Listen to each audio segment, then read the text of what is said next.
Hello students, I am Kalpana Mishra and welcome back to our YouTube channel. Students, आज की इस video में हम डिस्कस करने वाले हैं क्लास 7 साइंस चैप्टर नंबर 10 के जो सेकंड पार्ट आज स्टार्ट करेंगे। फर्स्ट पार्ट की वीडियो मैं प्रीवियस लेक्चर में डाल चुकी हूँ। अगर आपने उसको नहीं देखा है तो डिस्क्रिप्शन में आपको उसका लिंक मिल जाएगा, ठीक है। तो इससे पहले चैनल पर नए हैं तो आप चैनल को सब्सक्राइब जरूर करना। वीडियो पसंद आए तो वीडियो को लाइक शेयर करना। चलिए स्टार्ट करते हैं। कुछ बच्चों के कमेंट आ रहे थे कि चैप्टर 12 कराने के लिए, तो अभी मैं चैप्टर 10 करा रही हूँ, उसके बाद 11 फिर 12 आपको करा दूँगी, ठीक है। तो हाउ टू ब्रीथ से हमने स्टार्ट करना था कि हम सांस कैसे लेते हैं। Let us now learn about the complete process. सारी कंप्लीट प्रोसेस के बारे में हम जानते हैं। We breathe with the help of the pair of the lungs. हम सांस लेते हैं लंग्स के थ्रू। Are the present of the chest cavity, जो कि कहाँ प्रेजेंट होती है, हमारी चेस्ट कैविटी में। देखो ये डायग्राम के थ्रू मैं बताती हूँ कि हम रेस्पिरेशन किससे लेते हैं, लंग्स से। ये लंग्स है और कहाँ होती है, ये जो हमारा ये हिस्सा होता है इसको हम चेस्ट कैविटी कहते हैं। चेस्ट कैविटी में होती है, ठीक है। आगे देखते हैं। The lungs, the left side is the slightly smaller than the lungs on the right side. जो लेफ्ट साइड का लंग होता है वो राइट साइड के अकॉर्डिंग क्या होता है, थोड़ा सा छोटा होता है, ठीक है। और उसमें हार्ट जो है प्रॉपर वर्क कर सके इसलिए वो थोड़ा सा बड़ा होता है, ठीक है। The chest cavity is also the thoracic cavity and this cavity is surrounded by the rib and rib form a cage like the structure called the rib cage। जो चेस्ट होती है हमारी, वहाँ पर जहाँ पर हमारा लंग्स होता है वहाँ पे रिब्स होती हैं। यहाँ पर आप देख सकते हो ये लंग्स है ना, ये यहाँ पर ये जो लंग्स है, ये लंग्स हैं। इन लंग्स के आसपास आप देख सकते हो ऐसे बोन लाइक स्ट्रक्चर बना हुआ है, इनको हम रिब्स बोलते हैं। ये रिब्स क्या करते हैं, हमारे लंग्स और हार्ट को बाहर चोट वगैरह से प्रोटेक्ट करती है, ठीक है। This cavity is surrounding by the ribs, ribs from the gauge, ये तो पढ़ लिया हमने। अ लार्ज मस्कुलर शीट, जो लार्ज मस्कुलर शीट होती है उसे हम डायफ्राम बोलते हैं। From the floor of the chest cavity, जो कि चेस्ट कैविटी के नीचे होती है। तो यहाँ पर देख सकते हो आप, इसको हम बोलते हैं डायफ्राम, ठीक है।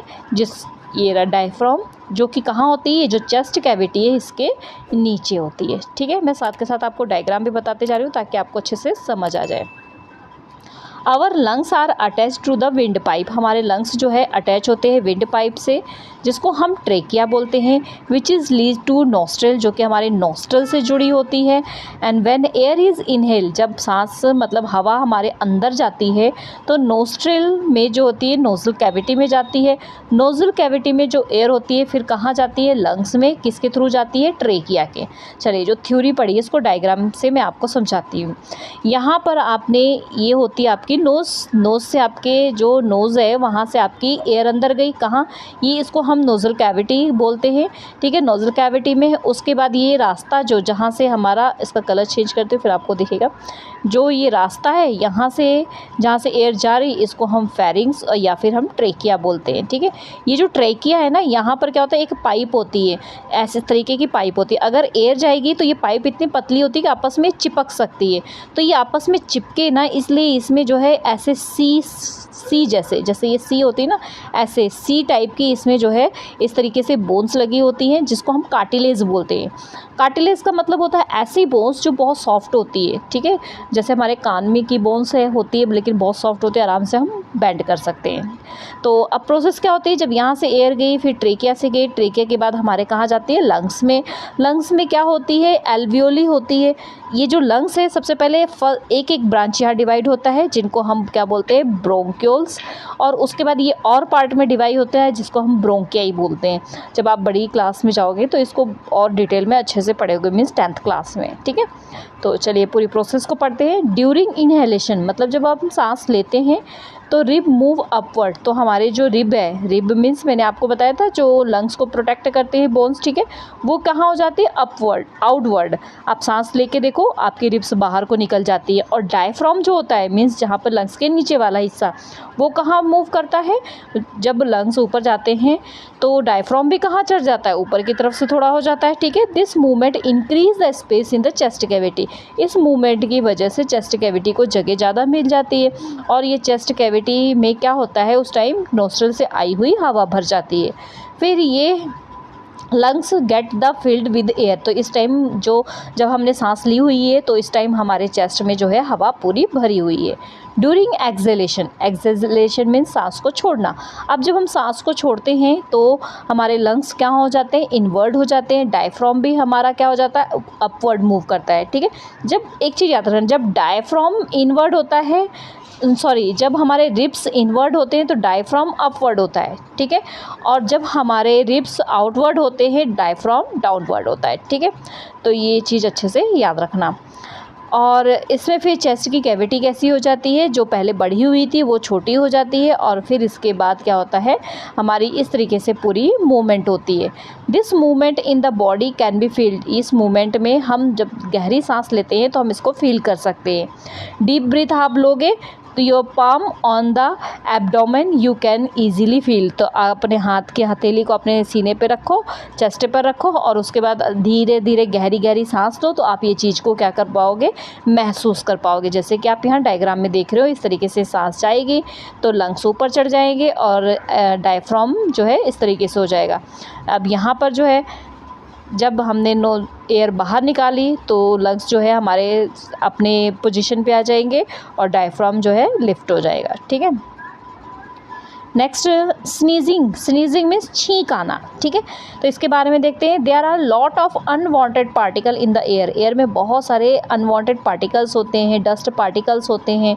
ठीक है, तो ये सब क्या होते हैं, किसी कारण से हमारे नोज़ में जाते हैं। हमारे नोज़ में जो है चिपचिपा सा पदार्थ होता है जिसको हम म्यूकस बोलते हैं। ठीक है, और थोड़े से हेयर भी होते हैं। तो जब ये डस्ट वगैरह अंदर जाती है तो ये म्यूकस और हेयर इनको बाहर रोक लेते हैं और हमारे लंग्स तक नहीं पहुँचाते।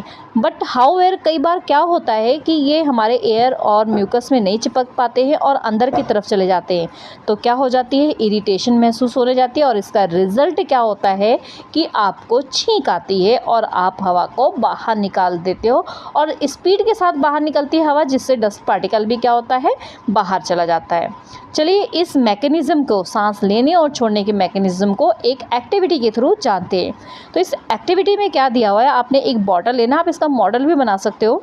ठीक है, यहाँ पे कॉर्क लगाने हैं और उसके साथ एक पाइप जोड़नी है। उस पाइप को कुछ इस तरीके से जोड़ना है, मीन्स आपकी जो पाइप है कुछ इस तरीके से जोड़नी चाहिए। ठीक है, यहाँ पे आपने जो है 2 बैलून लगा देने हैं और उसके बाद इस बॉटल में डाल के इसको यहाँ से कॉर्क लगा देना है। कॉर्क क्या होता है, एक रबड़ लाइक होता है जिससे फिर एयर कहीं से बाहर नहीं जा सकती है। उसके बाद यहाँ से जो बॉटल प्लास्टिक की आपने काटी थी, निचले हिस्से में आपने बैलून को बीच में से कट करके यहाँ पर ऐसे बांध देना है। ठीक है, अब क्या करना है आपने, जब बैलून का ये हिस्सा आप खींचोगे तो ये इसके अंदर के जो बैलून्स है ना फूल जाएंगे। ये जो है नीचे खींचने का काम आप कर रहे हो तो ये डायफ्राम का वर्क कर रहा है, और ये जो हमारे ये छोटे वाले बैलून्स थे ये लंग्स का काम कर रहे हैं। मीन्स जब लंग्स फूल गए, मीन्स सांस हमने ली तो डायफ्राम कहाँ हो गया, नीचे हो गया। अब यहाँ पर जब हमने ये देखो, इसको हमने डायफ्राम को ऊपर किया। ठीक है, तो क्या हो गया, यहाँ से हवा आउट हो गई, लंग्स हमारे क्या हो गए, कॉन्ट्रैक्ट हो गए, मीन्स सिकुड़ गए। ठीक है, तो आई होप ये एक्टिविटी आपको समझ आ गई। तो इससे हमने सारी एक्टिविटी को अच्छी तरीके से समझ लिया। नेक्स्ट देखते हैं harmful effect of the smoking के हार्मफुल इफ़ेक्ट्स। अगर आप स्मोकिंग कोई करता है आपके आसपास, उसका धुआं भी आपके अंदर जाता है तो उससे बहुत ज़्यादा प्रॉब्लम्स होती है। Smoking is a harmful because there are many ingredients in the तम्बाकू। जो तंबाकू होता है ना, उसमें बहुत सारे ऐसे इंग्रेडिएंट्स होते हैं जो कि आपको नुकसान पहुंचाते हैं, जो कि हवा में जाकर के आपके एल्वियोली मीन्स आपकी जब ये लंग्स, यहाँ पर ये लंग्स थे ना, तो इस लंग्स में जो है बहुत छोटे छोटे बैलून लाइक स्ट्रक्चर लगे होते हैं जहाँ से एयर एक्सचेंज होती है, ऑक्सीजन अंदर जाती है, कार्बन डाइऑक्साइड बाहर जाती है। ठीक है, तो उसको एल्वियोली बोलते हैं। तो एल्वियोली में गैस एक्सचेंज का काम डेंजरस हो जाता है और इससे क्या हो जाता है, कई बार हमारे जो है लंग्स भी ख़राब हो जाते हैं, बहुत सारी प्रॉब्लम्स हो जाती है।